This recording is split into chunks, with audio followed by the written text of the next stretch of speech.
আজকে বানাবো চুনো মাছের রেসিপি।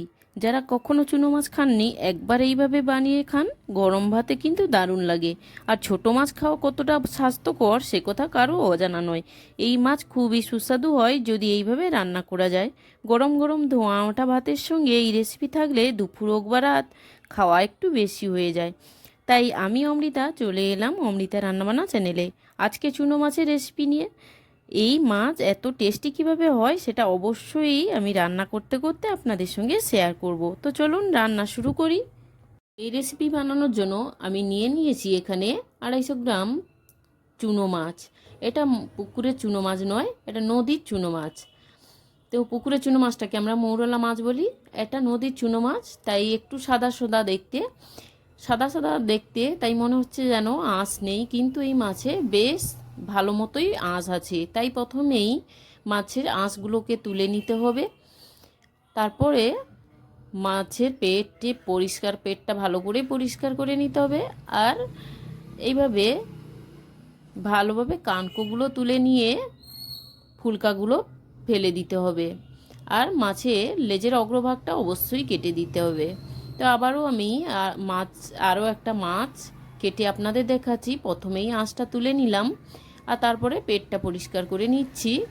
এরপরে আমি মাছের লেজটা কেটে মাছের কানকোগুলো তুলে নিচ্ছি আর মাছের পাখনাগুলো কেটে নিয়েছি। দেখুন এইভাবেই আমি প্রত্যেকটা মাছকে কেটে নেব। এই মাছগুলোকে একটু ধৈর্য ধরে আস্তে আস্তে কেটে নিতে হয়। তো দেখুন কত আঁশ বেরিয়েছে আমার মাছের মধ্যে থেকে।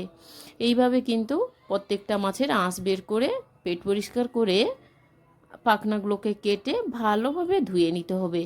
তো মাছের মধ্যে অনেক ময়লা থাকে, সাদা সাদা অনেক পদার্থ থাকে, তো সেই কারণে মাছগুলোকে ভালো করে হাত দিয়ে কচলে কচলে ধুয়ে নেব।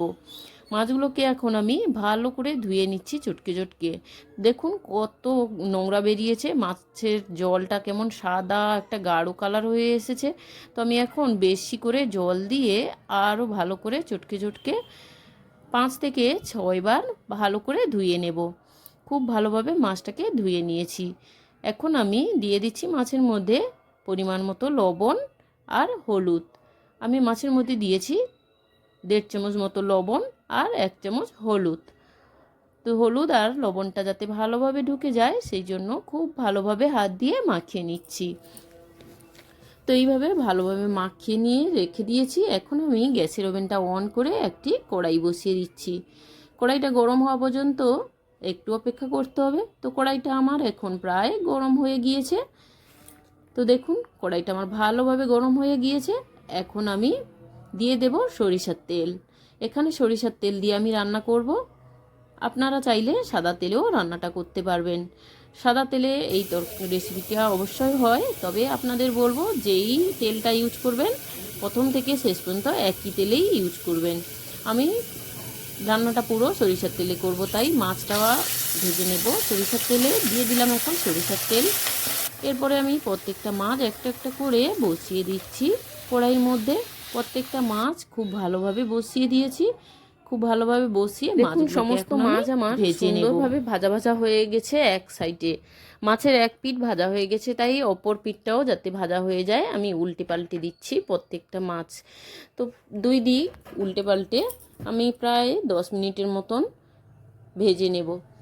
খুব ভালোভাবে মাছগুলোকে ভেজে নিতে হবে। আর মাছগুলো যেহেতু সাদা সাদা, এই মাছগুলো লাল হয়ে যাবে না। আর মাছগুলো কড়া করে ভাজার কোনো দরকার নেই। এই মাছগুলো হালকাভাবে ভাজা হলেই রান্নাটা ভালো হয়। তো দেখুন আমার মাছগুলো দুই পিঠ কিন্তু খুব ভালোভাবে ভাজা হয়ে গিয়েছে। মাছগুলো এই রকম কালার হয়ে গেলেই বুঝতে হবে যে মাছটা একদম পারফেক্ট ভাজা হয়েছে। এখন আমি কড়াই থেকে তেল ঝরিয়ে মাছগুলোকে তুলে নেব। তো মাছগুলোকে আমি ভালো করে তেল ঝরিয়ে তুলে নিচ্ছি একটা পাত্রের মধ্যে। তো এইভাবেই সব মাছগুলোকে তুলে নেব। তো সমস্ত মাছগুলি আমার সুন্দর ভাজা হয়ে গেছে, তবে আরও কয়েকটা মাছ কিন্তু বাকি রয়েছে। ওই তেলের মধ্যেই আমি বাকি মাছগুলোকেও একটা একটা করে বসিয়ে দেব আর বাকি মাছগুলোকেও ভেজে নেব। দেখুন কত সুন্দর ভাজা হয়েছে, কত সুন্দর একটা বাসন্তী কালার হয়ে গেছে। এই মাছগুলোকেও কিন্তু আমি এই রকম বাসন্তী কালার করে ভেজে নেব, খুব কড়া করে ভাজবো না। তো এই মাছগুলোও আমার ভাজা হয়ে গিয়েছে, এগুলোকেও আমি ভালোভাবে তেল ঝরিয়ে তুলে নিচ্ছি এখন বাটির মধ্যে। তো সব মাছগুলোকে এইভাবে সুন্দর করে ভেজে নিয়ে রান্না করলে রান্নার টেস্টটা অনেক ভালো হয়। দেখুন এইভাবে ভাজা মাছও খাওয়া যায়। তো রান্নার জন্য আমি নিয়ে নিয়েছি একটা বড় সাইজের আলুটাকেও সরু সরু করে কেটে নিয়েছি রান্নার জন্য। আর একটা বড় সাইজের পেঁয়াজ কুচিয়ে নিয়েছি, একটা বড় টমেটো আমি গ্রেট করে নিয়েছি, আপনারা চাইলে মিক্সিতেও করতে পারেন। আর নিয়েছি আদা গ্রেট করে নিয়েছি, আর নিয়েছি 3টে রসুন কোয়া গ্রেট করে নিয়েছি, আর নিয়েছি লবণ, নিয়েছি হলুদ গুঁড়ো, নিয়েছি লঙ্কা গুঁড়ো, নিয়েছি জিরে গুঁড়ো, নিয়েছি রান্নার জন্য সরিষার তেল। তো কড়াইতে আমার অল্প তেল আছে এখনও, ওই তেলের মধ্যে দিয়ে দেব আলুগুলোকেও আমি লবণ হলুদ দিয়ে ভালো করে ভেজে নেব। এই রেসিপিটা একটু অল্প সময়ের মধ্যে অল্প উপকরণের মধ্যেই হয়ে যায়, কিন্তু খেতে অসাধারণ লাগে। তো আলুগুলোকেও আমি ওই তেলের মধ্যে লবণ হলুদ দিয়ে ভেজে নেব, তাই লবণ 1 চামচ আর হলুদ 1 চামচ দিয়ে এখন নেড়ে চেড়ে ভালো করে ভেজে নেব। তো এই সময় আপনারা ঢাকিয়েও দিতে পারেন, কিন্তু আমি ঢাকনা ছাড়াই ভালো করে ভেজে নিলাম। তো সুন্দরভাবে আমার ভাজা হয়ে গিয়েছে, এখন আমি দেখিয়ে দিচ্ছি আলুটা আমার সেদ্ধ হয়ে গেছে কিনা। তো অবশ্যই আলুটা আমার সেদ্ধ হয়ে গেছে, দেখুন একটু চাপ দিলে কত সুন্দর ভেঙে গেল। চাপ দিয়েই আমি দেখে নিয়েছি আলুটা আমার সেদ্ধ হয়ে গিয়েছে। আর আলুটা আমার সুন্দর ভাজা হয়ে যেতেই আমি উঠিয়ে নিচ্ছি মাছের মধ্যে, ওই মাছের সঙ্গেই রেখে দিলাম আলুটা। এখন ওই কড়াইটাতে আরও একটু সরিষার তেল দিয়ে দিচ্ছি তরকারির জন্য। তো তেলটা আমার গরম হয়ে গিয়েছে, এখন আমি দিয়ে দিলাম কালো জিরে 1 টিস্পুন। তো কালো জিরেটাও আমি ভেজে নিয়েছি, কালো জিরেটা আমার খুব সুন্দর একটা স্মেল আসছে। এখন আমি দিয়ে দিচ্ছি পেঁয়াজ কুচিগুলোকেও আমি ভেজে নেব সুন্দর করে, তবে খুব কালো করে ভাজবো না, মোটামুটি একটু ভাজা হলেই হবে। তো সুন্দর করে ভেজে নেওয়ার জন্য আমি দিয়ে দিচ্ছি একটু লবণ দিলে খুব তাড়াতাড়ি সেদ্ধ হয়ে তাড়াতাড়ি ভাজা হয়ে যায় পেঁয়াজটা। তো সেই কারণে একটু লবণ ছিটিয়ে পেঁয়াজটাকে সুন্দর করে ভেজে নিয়েছি। দেখুন কত তাড়াতাড়ি পেঁয়াজটা আমার ভাজা হয়ে গিয়েছে। এই সময় আমি আরও একটু নেড়ে চেড়ে জায়গা করে নিয়েছি। এখন আমি দিয়ে দিচ্ছি গ্রেট করে রাখা রসুনটাও দেওয়ার পরে একটু নেড়ে চেড়ে দিয়ে দিচ্ছি গ্রেট করে রাখা আদা আর রসুনটাকে খুব ভালোভাবে নেড়ে চেড়ে ভেজে নেব, যাতে আদা রসুনের কাঁচা গন্ধ না থাকে। আদা রসুনের কাঁচা গন্ধটা চলে যাওয়া পর্যন্ত খুব ভালোভাবে নেড়ে চেড়ে ভেজে নেব। এইভাবে সুন্দর করে নাড়িয়ে চাড়িয়ে ভেজে নিতে হবে লাল লাল করে। লক্ষ্য রাখতে হবে যেন মশলা পুড়ে না যায়। আর এই সময় দিয়ে দিচ্ছি টমেটো পিউরি। টমেটোটা দেওয়ার পরেও ভালোভাবে ভাজা পর্যন্ত ওয়েট করব। মশলাগুলো কষা হতে থাক, ততক্ষণ আমি একটা মশলার পেস্ট বানিয়ে নেব। তো নিয়ে নিয়েছি কিছু গুঁড়ো মশলা আর একটু জল। তো ওই টমেটোর বাটিতেই নিয়ে নিয়েছি 3 চামচ হলুদ গুঁড়ো, 3 চামচ নিচ্ছি লঙ্কার গুঁড়ো, আর দিয়ে দেব 3 চামচ পরিমাণ জিরে গুঁড়ো,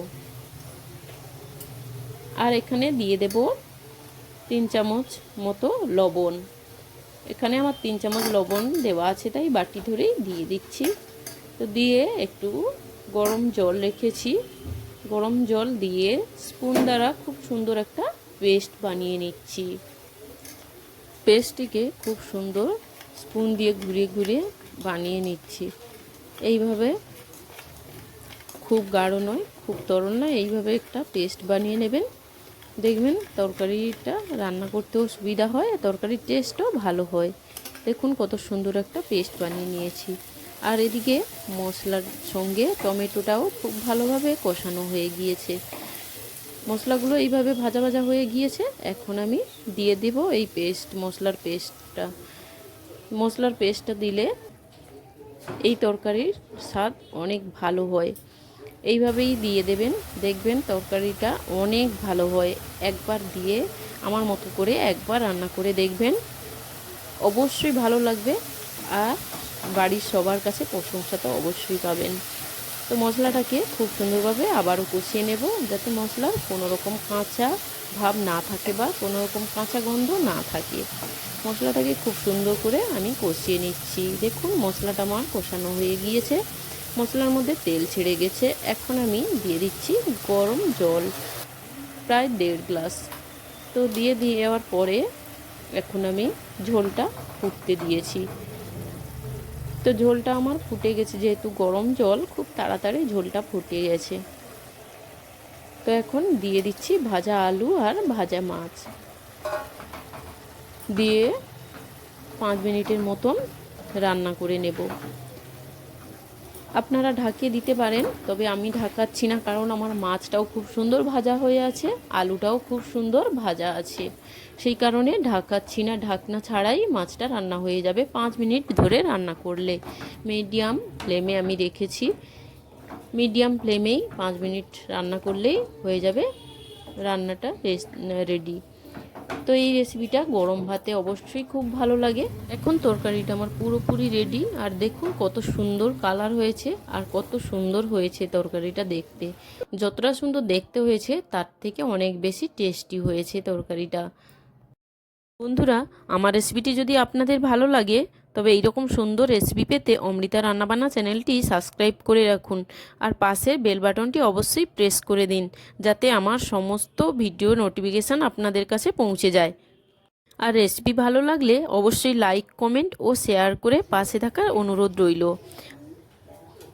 ফিরে আসছি পরের রেসিপিতে, ততক্ষণের জন্য ভালো থাকবেন, সুস্থ থাকবেন, টাটা। রেসিপিটি শেষ পর্যন্ত দেখার জন্য ধন্যবাদ।